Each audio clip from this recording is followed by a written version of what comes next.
राज्य मंत्रिमंडळाच्या विस्तारामध्ये छगन भुजबळांना स्थान मिळालेलं नाहीये आणि यावरून छगन भुजबळांनी जाहीरपणे नाराजी व्यक्त केलेली आहे। आयुष्यामध्ये मंत्रिपद किती वेळा आलं आणि किती वेळा गेलं, मात्र छगन भुजबळ संपला नाही असा आक्रमक पवित्राच भुजबळांनी घेतला। महायुतीच्या मंत्रिमंडळ विस्तारात अजित पवारांच्या एनसीपीने नव्या चेहऱ्यांना संधी देत ज्येष्ठ नेते छगन भुजबळांचा मात्र मंत्रिमंडळात समावेश केलेला नाहीये। याबद्दल थेट छगन भुजबळांनी नाराजी व्यक्त केली आहे। नाराज आहे। ठीक आहे, पुढे काय? आयुष्यात मंत्रिपद किती वेळा आलं आणि किती वेळा गेलं, परंतु छगन भुजबळ संपला नाही असंही भुजबळांनी सुनावलंय। अरे मी काय एक सामान्य कार्यकर्ता, मला डावललं काय फेकलं काय फरक पडतो? असं मंत्रिपद किती वेळा आलं आणि किती वेळा गेलं, छगन भुजबळ काही संपला नाही ना। आपल्याला का डावललं हे डावलणाऱ्यांना विचारा असंही भुजबळ म्हणताय। ज्यांनी डावललं त्यांना विचारायला पाहिजे ना। खरं तर मंत्रिमंडळ विस्तारात भुजबळांचं मंत्रिपद निश्चित मानलं जात होतं, पण अजित पवारांनी भुजबळांना जोर का धक्का धीरेसे दिला। छगन भुजबळांना मंत्रिमंडळातून डावलल्याने एकीकडे त्यांनी नाराजी व्यक्त केली आहे, तर याच मुद्द्यावरून विरोधकांनी महायुती आणि अजित पवारांवरती निशाणा साधलेला आहे। तर भुजबळांची नाराजी दूर होईल असा दावा महायुतीचे नेते करतात। मंत्रिमंडळात समावेश न केल्याने छगन भुजबळांनी उघड नाराजी व्यक्त केली आहे, तर दुसरीकडे विरोधकांनी याच मुद्द्यावरून भुजबळ आणि सत्ताधाऱ्यांवरती निशाणा साधला। आम्ही नेहमी भुजबळांचा मान सन्मान ठेवला अशी आठवण सुप्रिया सुळेंनी या निमित्ताने करून दिली। हा त्यांच्या पक्षाचा अंतर्गत प्रश्न आहे। आम्ही एकत्र असिस्तोवर साहेबांच्या बरोबरीनेच भुजबळ साहेबांचा मान सन्मान हा पक्षाने नेहमीच केलेला आहे। ज्या पद्धतीनं सन्मान्य शरद पवार साहेबांची साथ सोडली ते सगळ्यांना क्लेशदायक होतं। ज्याला त्याला आपल्या कर्माची फळं राजकारणामध्ये मिळत असतात। भुजबळांची नाराजी दूर करू अशी सारवासारव एनसीपी सह महायुतीच्या नेत्यांकडून केली जाते। नक्कीच आम्ही तिघी मंडळी भेटून त्यांची नाराजी दूर करण्याचा आम्ही प्रयत्न करू। आता भुजबळांची नाराजी अजित पवार आणि त्यांचे नेते कशी दूर करतात याची उत्सुकता आहे। मंत्रिमंडळ विस्तारामध्ये डावलल्या गेलेल्या भुजबळांनी आता आक्रमक पवित्रा घेतलेला आहे, त्यामुळे आगामी काळामध्ये भुजबळ कोणती भूमिका घेतात याविषयी अनेक तर्कवितर्क लावले जात आहेत। भुजबळांनी आपल्या समर्थकांचा मेळावा सुद्धा बोलावला। भुजबळांना डावलण्यामागे विविध कारणं सांगितली जात आहेत। गेली 2.5 वर्ष भुजबळ आणि मराठा आरक्षण आंदोलक मनोज जरांगे पाटलांमध्ये संघर्ष पाहायला मिळत होता। भुजबळांना मंत्री केल्यास मराठा समाज नाराज होईल असंही बोललं गेलं होतं, त्यावरही भुजबळांनी संताप व्यक्त केलाय। तर जरांगेंनी भुजबळांना उत्तर दिलंय। जरांगे पाटलांना तुम्ही अंगावरती घेतलं संपूर्ण अशा परिस्थितीमध्ये, परंतु तुम्हाला मंत्रिपदापासून हुलकावणी दिलेली आहे। त्याचं बक्षीस मिळालं ना। तो डोनाल्ड ट्रम्पची जागा घे, काय देणं घेणं तो वाटी हानी दिवस मला काय देणं घेणं। भुजबळांना वगळल्यावर मवियाच्या नेत्यांनीही महायुतीवरती टीका करण्याची संधी साधून घेतली आहे। छगन भुजबळ यांना वगळण्यामागे जातीय राजकारण, जो ओबीसीच्या हक्काची लढाई लढतो अशा नेत्याला इथे स्थान मिळालं नाही, तर ही लढाई कोण लढणार? ओबीसी असणं आणि ओबीसीचा नेता म्हणून लढणं यातला फरक आहे। छगन भुजबळ हे आक्रमक नेते म्हणून ओळखले जातात। आपल्या स्वभावाप्रमाणे भुजबळांनी प्रतिक्रिया दिली आहे, त्यामुळे आगामी काळात ते कोणती भूमिका घेतात याकडे सर्वांचंच लक्ष लागून राहिलंय।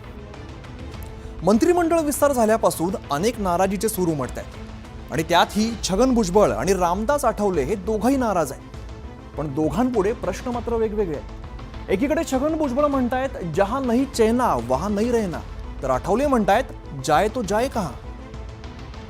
राज्य मंत्रिमंडळात स्थान न मिळाल्याने नाराज असलेल्या छगन भुजबळांना एनसीपी कडून राज्यसभेवरती पाठवणार अशी चर्चा होती, मात्र राज्यसभेवरती जाणार नाही अशी भूमिका भुजबळांनी घेतली। भुजबळांना पुढच्या भूमिकेबाबत प्रश्न विचारल्यानंतर त्यांनी एक सूचक वक्तव्य केलंय। अधिवेशन अटेंड नाही करणार तुम्ही, पुढची काय भूमिका? आता बघू, जहां नाही चायना वहां नाही। मित्रपक्षांना स्थान दिल्याने नाराज असलेल्या आठवलेंना महायुतीतून बाहेर पडणार का असा प्रश्न विचारला असता त्यांनी काय प्रतिक्रिया दिली आहे पहा। नाही, बाहेर पडायचं म्हणजे जायचं कुठं हा प्रश्न आहे, त्यामुळे बाहेर पडण्याचा विषय अजिबात नाही आहे। छगन भुजबळ लवकरच कार्यकर्त्यांचा मेळावा घेणार आहे। या मेळाव्यामध्ये ते काय भूमिका घेतात याची उत्सुकता आहे। भाजप नेते सुधीर मुनगंटीवार यांना मंत्रिपद मिळणार असल्याची चर्चा होती, पण ऐनवेळी त्यांचं नाव वगळण्यात आलं आणि ते नाव कुणी आणि का वगळलं असा प्रश्न खुद्द मुनगंटीवारांना सुद्धा पडलेला आहे। पण मंत्रिमंडळात डावलल्या गेलेल्या मुनगंटीवारांनी सोमवारी केंद्रीय मंत्री नितीन गडकरींची भेट घेऊन चर्चा केली, तर इकडे मुनगंटीवारांना पक्षात प्रदेशाध्यक्ष पदाची जबाबदारी देणार असल्याचं बोललं जात आहे। मंत्रिमंडळातून डावलण्यात आलेले माजी वनमंत्री आणि भाजप नेते सुधीर मुनगंटीवारांनी अखेर मौन सोडलंय. मंत्रिमंडळाच्या यादीतून आपलं नाव का कापलं गेलं असा प्रश्न खुद्द मुनगंटीवारांनाही पडलाय. कागपर्यंत नाव असताना काग ते नाव का कमी करण्यात आलं तर ते मग फक्त माहीत नाही. मंत्रिमंडळ विस्तारापूर्वी संभाव्य मंत्री म्हणून ते प्रबळ दावेदार मानले जात होते, पण ऐनवेळी त्यांना मंत्रिमंडळाबाहेर ठेवण्यात आल्यामुळे अनेकांच्या भुवया उंचावल्या होत्या. थेट प्रश्न तुम्हाला काय वाटतं, कुठं काय घडामोड झाली असेल? हे तर बावनकुळे साहेब आणि देवेंद्रजीच सांगू शकतो. सुधीर मुनगंटीवारांबद्दल मुख्यमंत्री देवेंद्र फडणवीसांनी सूचक वक्तव्य केलंय. सुधीरभाऊ अतिशय अनुभवी नेते आहेत, महाराष्ट्राचे आमचे अध्यक्ष राहिलेले आहेत, त्यामुळे आमच्या केंद्रीय पक्षाने त्यांच्याबद्दल काही विचार करूनच त्यांना मंत्रिमंडळात घेतलेलं नाही. भाजपानं नव्या चेहऱ्यांना संधी देण्यासाठी जुन्या नेत्यांना डच्चू दिलाय, त्यामुळे या नेत्यांची नाराजी काही लपून राहिलेली नाहीये. मंत्रिमंडळाच्या विस्तारानंतर महायुतीतील आमदारांची नाराजी उफाळून आलेली आहे. भाजप आणि शिवसेनेतील आमदारांना मंत्रिपदाची अपेक्षा होती, मात्र ती अपेक्षापूर्ती झालेली नाही. त्यामुळे नेत्यांनी सरकारला घरचा आहेर दिलाय. महायुतीचं सरकार दणदणीत विजय मिळवून सत्तेत आलं. महायुतीतील भाजप, शिवसेना आणि राष्ट्रवादी काँग्रेस या 3 पक्षांचे मिळून तब्बल 230 आमदार आहेत. त्यातील अनेक जण मंत्रिपदासाठी इच्छुक होते, मात्र विस्तारात फक्त 39 आमदारांनाच मंत्रिपदाची संधी मिळणार होती. परिणामी मंत्रिपदासाठी देव पाण्यात ठेवून बसलेल्यांची नाराजी उफाळून आली आहे. 2.5 वर्षानंतर मंत्रिपद मिळावं अशी अपेक्षा आहे का? वर्षानंतर मंत्रिपद दिलं तरी मी घेणार. पुढची भूमिका काय असेल? मला दिलं तरी मी घेणार नाही, गरज नाही मला. जर समजा उपनेतापद आणि विभागीय समन्वय एवढं मोठं पद असून तर पदाला न्याय देता येत नसेल, तर इकडे शिवसेनेत कोणी नाराज नसल्याची सारवासारव केली जाते. सगळ्यांना अतिशय चांगल्या पद्धतीनं मान सन्मान देणारे आहेत. त्याच्यामुळे भविष्याच्या कालावधीमध्ये ह्या सगळ्यांची चर्चा करून योग्य तो निर्णय होईल. महायुतीला मिळालेल्या प्रचंड यशामुळे आमदारांच्या अपेक्षा वाढलेल्या आहेत. परिणामी त्यांच्यासाठी 2.5 वर्षांचा फॉर्म्युला हाच आशेचा किरण आहे. त्यामुळे फॉर्म्युलाप्रमाणे कोणाला मंत्रिपदाची संधी मिळणार हे आता 2.5 वर्षांनंतर स्पष्ट होणार आहे. इकडे राज्य मंत्रिमंडळाच्या विस्तारामध्ये मित्रपक्षांना स्थान मिळालेलं नाहीये. त्यामुळे मित्रपक्षांची नाराजी त्यांनी व्यक्त केलेली आहे आणि आता मित्रपक्षांची नाराजी दूर करण्याचं मोठं आव्हान महायुतीच्या नेत्यांसमोर आहे. मंत्रिमंडळ विस्तारात स्थान न मिळाल्याने महायुतीच्या मित्रपक्षांमध्ये नाराजीचा सूर बघायला मिळतोय. विशेष म्हणजे आपल्याला मंत्रिपद मिळेल अशी आशा युवा स्वाभिमान पक्षाचे नेते रवी राणा यांना होती, मात्र त्यांच्या अपेक्षेवरती पाणी फिरलंय. याच नाराजीवरती माजी खासदार नवनीत राणांनी सोशल मीडियावरती एक सूचक रील पोस्ट केलाय. जिंदगी है, समुंदर को क्या गम है वो बता भी नहीं सकता, और पानी बनकर आंखों में आ भी नहीं सकता. जिंदगी है और लढाई जारी है. दुसरीकडे सदाभाऊ खोत आणि रामदास आठवलेंनी सुद्धा आपली नाराजी व्यक्त केली आहे. तुम्ही आमच्या संलग्न नाही, मग तुम्ही भाजपशी संलग्न नाही, तुम्ही ह्याच्याशी संलग्न नाही असं म्हणायचं आणि साईड पटरीवर त्यांना ढकलून द्यायचं. लवकरच आम्ही त्यांना भेटणार आहोत आणि राहिलेली 4 मंत्रिपदं आहे त्याच्यामध्ये जरी आमची वर्णी लागावी.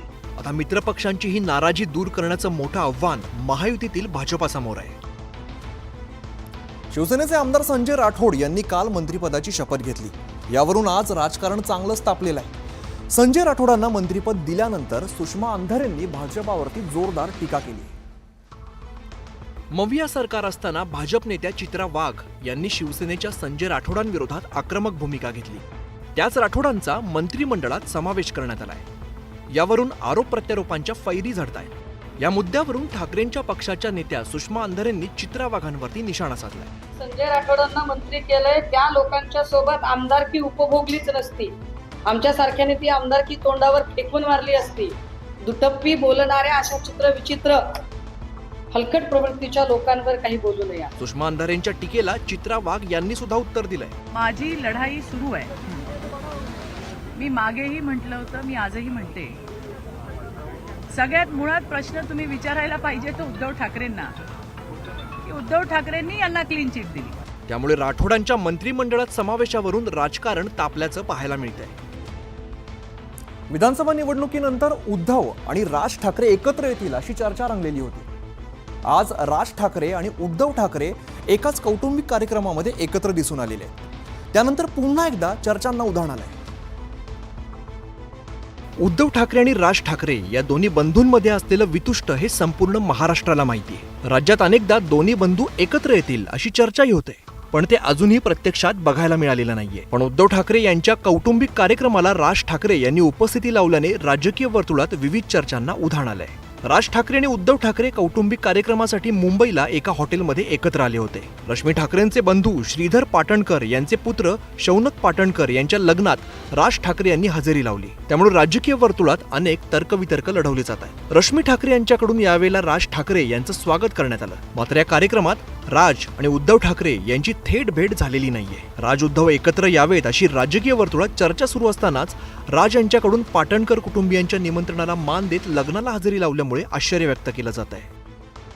नागपुरात हिवाळी अधिवेशनाला सुरुवात झालेली आहे. या निमित्ताने सत्ताधारी आणि विरोधक हे आमनेसामने आले. काँग्रेसचे प्रदेशाध्यक्ष नाना पटोले यांनी रवींद्र चव्हाण यांनी आपल्या बंगल्यामध्ये एका तरुणाला डांबून ठेवल्याचा आरोप केलेला आहे. तर चव्हाणांनी हे सगळे आरोप फेटाळलेले. अधिवेशनाच्या पहिल्याच दिवशी काँग्रेस प्रदेशाध्यक्ष नाना पटोले यांनी भाजप आमदार रवींद्र चव्हाण यांच्यावरती मोठा आरोप केलाय. रवींद्र चव्हाण यांनी एका तरुणाचं अपहरण करून त्याला त्यांच्या बंगल्यात डांबून ठेवलं असल्याचं ते म्हणाले.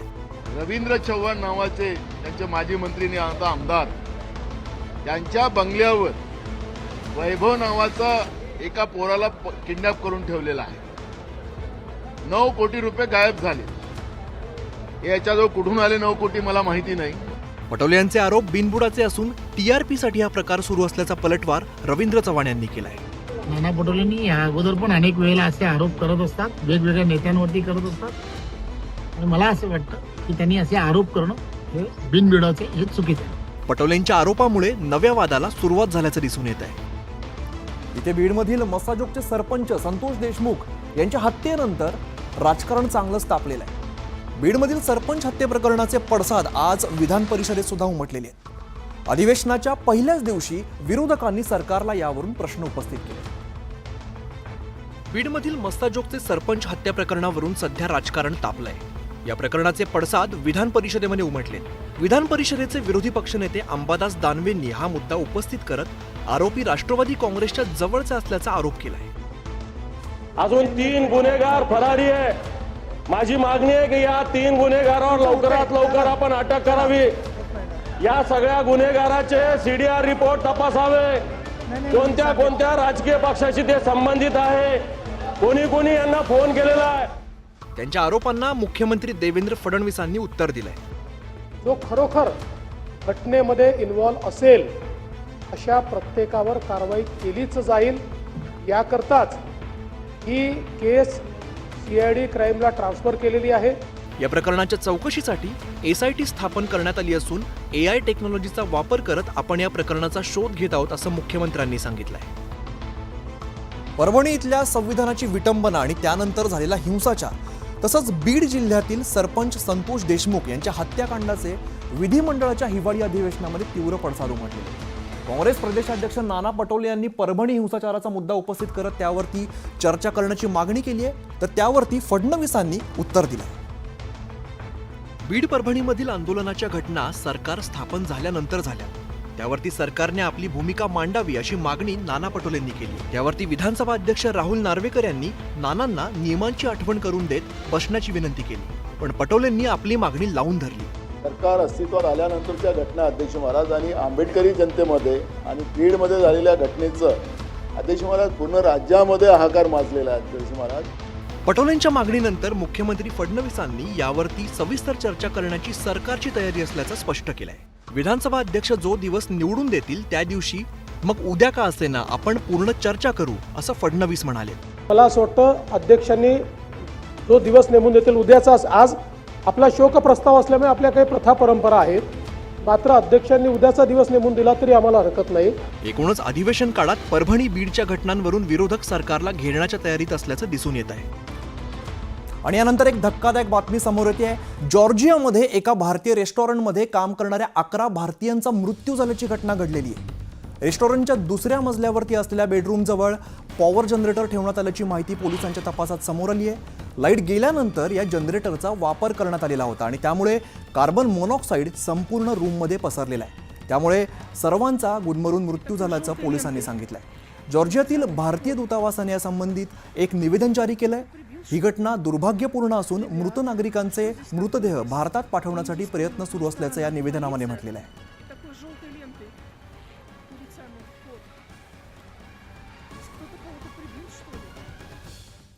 तर संविधानाच्या प्रतिकृतीचा अवमान केल्यानंतर उसळलेल्या हिंसाचार आणि अटक केलेल्या सोमनाथ सूर्यवंशी या तरुणाचा न्यायालयीन कोठडीत मृत्यू झालेला होता. सूर्यवंशी यांच्यावरती आज परभणीमध्ये अंत्यसंस्कार करण्यात आले आणि त्याआधी सूर्यवंशी यांची अंत्ययात्रा काढण्यात आलेली होती. यामध्ये लोकांचा संताप दिसून आलेला आहे. परभणीतील सोमनाथ सूर्यवंशी यांचा न्यायालयीन कोठडीत मृत्यू झाल्यानंतर आज संध्याकाळी त्यांच्यावरती अंत्यसंस्कार करण्यात आले. सूर्यवंशी यांच्या अंत्ययात्रेला मोठ्या संख्येने आंबेडकरी अनुयायी उपस्थित होते. अनुचित घटना टाळण्यासाठी पोलिसांचाही कडेकोट बंदोबस्त होता. सोमनाथ सूर्यवंशी यांच्या शवविच्छेदनाच्या रिपोर्टमध्ये अनेक गोष्टी समोर आल्या. मारहाणीमुळे मृत्यू झाल्याची परिस्थिती आहे असा आरोप करण्यात येतोय. सोमनाथ सूर्यवंशी याचा जो मृत्यू झालेला आहे हा पोलिसांच्या मारहाणीमुळे झालेला आहे. त्यामुळे त्या पोलिसांना ताबडतोब बडतर्फ करावं, त्याची चौकशी करावी. माझ्या मुलाला न्याय मिळावा ही मागणी सूर्यवंशी यांच्या आईनं केली आहे. माझ्या लेकराला उचलून आणून घर शिरून उचलून आणून मारले. पोलीस प्रशासनानं मारल्यात ज्या माणसाने मारल्यात त्या माणसाला अटक करावं. सूर्यवंशी यांच्या अंत्ययात्रेत मोठ्या प्रमाणात रोष दिसून आला. त्यामुळे हा रोष कमी करण्यासाठी निष्पक्ष चौकशी होणं गरजेचं आहे. गेल्या काही दिवसांपासून महाराष्ट्रासह देशातील अनेक बाजारपेठांमध्ये कांद्यांचे दर घसरायला लागलेले आणि हे पाहून शेतकरी प्रचंड चिंतेमध्ये. शेतकऱ्यांच्या चिंतेबाबत लासलगाव कृषी उत्पन्न बाजार समितीच्या अध्यक्षांनी अर्थमंत्री निर्मला सीतारामन यांना पत्र लिहून त्यावरती विचार करण्याची विनंती केली आहे.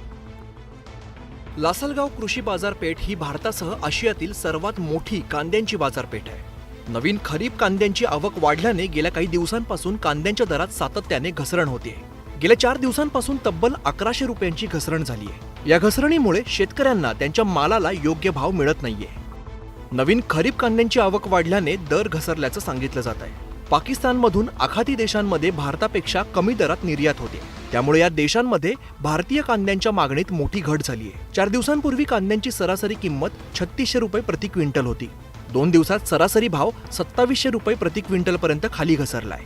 5000चे कांदे जर 2021 जात असेल तर शेतकऱ्यांनी काय करायचं? कांद्यांच्या दरात होत असलेली घसरण पाहता केंद्र सरकारने निर्यात शुल्क शून्य करावं अशी मागणी केली जाते. देशभरातून अनेक घोडे विक्रीसाठी नंदुरबारच्या सारंगखेडमध्ये दाखल होत असतात आणि त्या घोड्यांची खरेदी आणि विक्रीतून मोठे उलाढाल सुद्धा होत असते. 18 तारखेपासून या बाजारामध्ये घोड्यांच्या विविध स्पर्धा भरवण्यात येत आहेत आणि त्यासाठी देशभरातील घोडे सारंगखेड्यामध्ये दाखल होत आहेत. देशातील सर्वात जुना अश्व बाजार म्हणून इतिहासकालीन नोंदी असलेल्या सारंगखेडा घोडे बाजार सध्या सुरू आहे. देशभरातून घोडे विक्रीसाठी इकडे दाखल होत असतात. घोड्यांच्या खरेदी विक्रीतून मोठी उलाढाल इकडे होत असते. यावर्षी सारंगखेड्याच्या घोडे बाजाराला चांगलाच प्रतिसाद मिळत असल्याचं चित्र आहे. मागच्या वर्षी सारंगखेड्याच्या चेतक इक्वाईन प्रीमियर लीगमध्ये ज्या स्पर्धकांनी भाग घेतला त्याच्यातनं एका स्पर्धक एशियापर्यंत गेला आणि एशियामध्ये एशियन गेम्समध्ये त्यांनी मेडल मिळवला. ही सारंगखेड्याची खरं म्हणजे आज आपल्याला देण म्हणता येईल. सारंगखेडा घोडे बाजारात 2 दिवसात 60 लाखांहून अधिकची उलाढाल झाली. 2 दिवसातच 150हून अधिक घोड्यांची खरेदी झाली. 18 तारखेपासून या बाजारात घोड्यांच्या विविध स्पर्धा भरवण्यात येणार आहेत. या बाजारात पंचकल्याणी, नुखरा, अबलक, काटेवाडी, पंजाबी, मारवाड, सिंध अशा विविध प्रकारच्या अश्वांना पाहण्यासाठी देशभरातून खरेदीदार आणि घोडे शौकीन मोठ्या प्रमाणात दाखल होऊ लागले. इथे आपल्या सांगलीमध्ये एक शर्यत आयोजित करण्यात आलेली होती जी बघून तुम्ही थक्क व्हाल. ही स्पर्धा होती उलट्या धावणाऱ्या रिक्षांची. सांगलीत आज एक अनोखी रिक्षा स्पर्धा पाहायला मिळाली. या रिक्षा सरळ पुढे नव्हे तर उलट्या दिशेने धावत होत्या. सांगलीच्या वाळवामध्ये रेणुका माता यात्रेनिमित्ताने ही उलट्या दिशेने धावणाऱ्या रिक्षांची स्पर्धा भरवण्यात आलेली होती. उलट्या धावणाऱ्या रिक्षा पाहण्यासाठी पंचक्रोशीतील नागरिकांनी मोठी गर्दी केली होती. कमीत कमी वेळेत जास्तीत जास्त अंतर कापण्याच्या या स्पर्धेत रिक्षा चालकांचा थरार आणि कौशल्य पाहायला मिळालं. अत्यंत चुरशीने ही स्पर्धा खेळली जाते. त्यासाठी अनेक दिवस हे रिक्षा चालक सराव करत असतात. कमीत कमी वेळेत जास्तीत जास्त अंतर उलट्या दिशेने पार केलेल्या स्पर्धेतील विजेत्या रिक्षा चालकांना रोख रक्कम देत सन्मानित करण्यात आलंय. तबल्याचे जादूगार म्हणून ज्यांच्या वादनाकडे सगळं जग मोठ्या कौतुकाने आणि आश्चर्याने पाहायचं त्या तबला नवाज उस्ताद झाकीर हुसेन यांचं काल अमेरिकेच्या सॅन फ्रान्सिस्को इथल्या रुग्णालयामध्ये निधन झालेलं आहे. झाकीर हुसेन यांच्या निधनाबद्दल जगभरातून शोक व्यक्त करण्यात येत आहे. जन्म झाल्यानंतर झाकीर हुसेन यांच्या कानात त्यांचे वडील अल्ला रख्खा यांनी पहिल्यांदा उच्चारलेले शब्द होते ते तबल्याचे बोल. तिथपासूनच झाकीर हुसेन आणि तबला यांचं नातं सुरू झालं. वयाच्या 3ऱ्या वर्षापासून ते तबला शिकू लागले. वयाच्या 22व्या वर्षी त्यांनी आपला पहिला सोलो अल्बम प्रदर्शित केला. आपल्या 73 वर्षांच्या आयुष्यात झाकीर हुसेन यांनी अचंबित करणाऱ्या शेकडो मैफिली गाजवल्या. आपल्या संगीत कारकिर्दीत त्यांनी तब्बल 5 वेळेला संगीतातला सर्वोच्च असा ग्रॅमी पुरस्कार सुद्धा मिळवला. 1988 मध्ये पद्मश्री तर 2023 मध्ये पद्मविभूषण पुरस्कारानं त्यांना सन्मानित करण्यात आलं. शंख आणि डमरू यांचा हुबेहूब आवाज तबल्याच्या वादनातून काढण्यात त्यांचा हातखंडा होता. आपल्या जबरदस्त सादरीकरणामुळे ते जगभरात प्रचंड लोकप्रिय होते. त्यांच्या जाण्यानं तब्भी बोला असा तबला काहीसा अबोल झालाय, पण त्यांच्या अनेक सादरीकरणातून झाकीर हुसेन कायमच आपल्या स्मरणात राहतील.